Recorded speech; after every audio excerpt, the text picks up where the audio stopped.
Okay, if you like this video, subscribe to my channel, but let's get right to it. The Mandalorian Chapter 7, The Reckoning, dropped early this morning. Jon Favreau had posted on Twitter that they were dropping the episode a couple days early, not to take eyeballs away from The Rise of Skywalker, which will be in theaters Thursday. So anyway, I enjoyed this episode. I felt like it was a little slow in the beginning.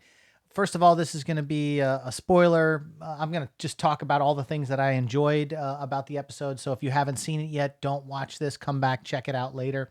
So yeah, it was nice to see Cara back, Gina Carano, and as the shock trooper, because I liked her in the one episode she was in. I kept saying, well, why aren't they using her again? And so once again, she's back.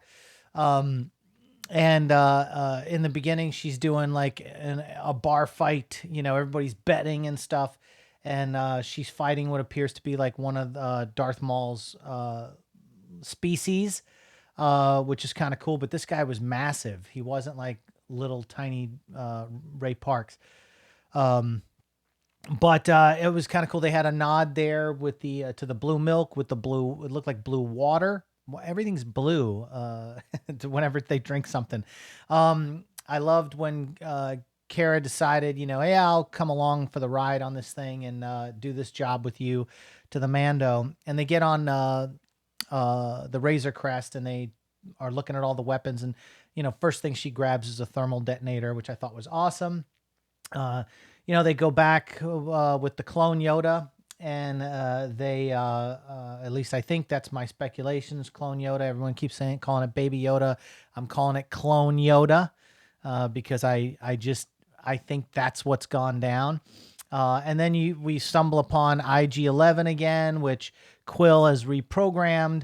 And I think it'll wind up saving the day and being an ally to the Mandalorian, but not in this episode, obviously, because it didn't happen. But I felt like a lot of like the reprogramming of him and the training of him, showing him mixed drinks and feed the animals and stuff. I felt like IG-11 that took a little too long to get through as far as the episode goes. I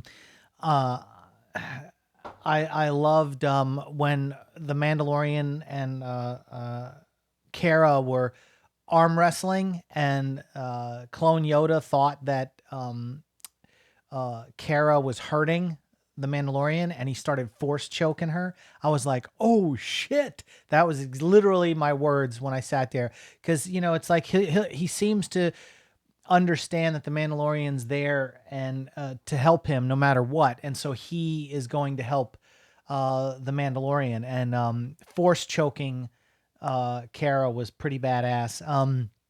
I liked when they finally got back down with Carl Weathers' character, and they get to the town, and there's the two speeder bike guys, and they just look like, the way they got these guys positioned at the entrance, they look like they're hanging out in front of a biker bar, just sitting there chilling, twiddling their thumbs, and then they're, you know, they scan the ID to let them into the town and all that stuff. But it was nice to see the bikers. Always a pleasure to see Werner Herzog again. Dude, I could listen to that guy just talk. I don't care if he was doing Little Little Lamb or Twinkle Twinkle Little Star. Like, I could listen to like Werner Herzog just talk.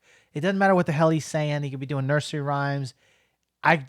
This guy's awesome. And of course, you know, Giancarlo Esposito shows up for the first time, and they take out Werner Herzog. And I'm like, fuck. So now he's not going to be in the show ever again. It was, you know, if they do a season 2, season 3, whatever, we're not getting him back. He's dead. And that really like bummed me out a little bit in the episode, but still very brutal. A lot of deaths. What was really cool was the transport comes down, and all the stormtroopers just unload. And it reminds me of like when they were doing this, the show was in production. And I think this was the scene that they reached out to the 501st and asked for a bunch of stormtroopers, because they were out of stormtrooper armor in order to do the scene right. So they asked for, a couple of dozen or whatever it was, troopers to come to an event. And they pre-approved all their armor to make sure it was the accurate armor to what they wanted. And as the story goes, the guys and gals got there, and they had no idea. Thought they were there for an officially sanctioned Lucasfilm like event, and they're like, "What?" In San Diego, because I think they shot this in San Diego, where the sets were built, and lo and behold, they're there to be in the Mandalorian. They're like, I'm sure their mouths hit the floor. I'm sure it was really, really exciting. And then, one of the things, there was a behind the scenes featurette that talked about, all these guys, they do screen accurate stormtrooper armor. I've been in a stormtrooper suit. My buddy had a few stormtrooper suits, and I'm friends with a lot of guys in the 501st. And one of the things, the holy grail is to get a screen worn, accurate stormtrooper costume. And now all these guys, that was the big thing, the big joke in the behind the scenes stuff, was like all these guys and gals that came out to do this bit now all have screen worn accurate stormtrooper costume. And that's just like, how badass is that?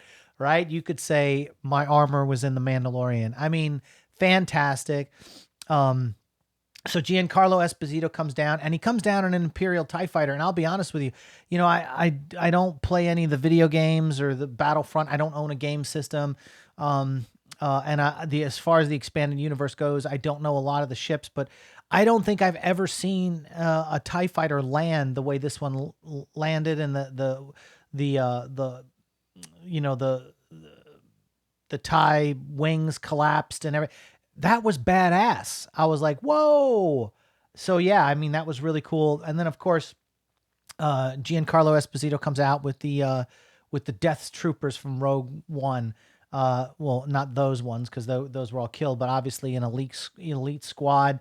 And then you're just left with this standoff. The two guys with the speeder bikes go, and they're trying to chase down Quill and to get Baby Yoda or Clone Yoda, and they snatch him up. And that ending shot of Quill dead was a little bit of a bummer, because Nick Nolte does the voice of Quill, and now he's dead. And, with Werner Herzog, so it's like they're taking out a lot of the cool characters that they developed a lot during the season. But Deborah Chow, once again, delivered an amazing episode as the director. I really enjoyed this episode. And now we're at the point where there's going to be one hell of a battle in the last episode, which will be next week. There you have it, man. Like, that's it. This is probably the best Star Wars we've seen since Disney bought Star Wars. And so I'm really looking forward to Deborah Chow directing the Obi-Wan Kenobi series. And then, of course, they had that special sneak preview of The Rise of Skywalker after the episode, which looks like they had Poe and Finn and Chewbacca and the Millennium Falcon, flying around, taking out some TIE fighters in like an ice that's the ice planet. Like, it looks like they're in the belly of the ice planet, whatever they grabbed, and they're taking off and they're trying to flee. I loved it. I love seeing all those, like seeing Poe and Finn and Chewbacca all together sharing screen time together. Some of my favorite stuff in The Force Awakens was when Poe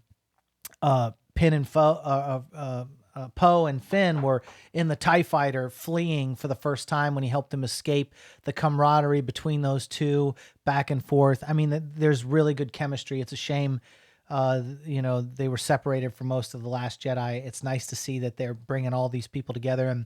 And I feel like if anyone, because they're the best pilot in the galaxy, if anyone is going to get a hold of the Millennium Falcon and take it on into the future, although it looks like, it may end up back in Lando's hands in The Rise of Skywalker towards the end, with a money shot of them taking off.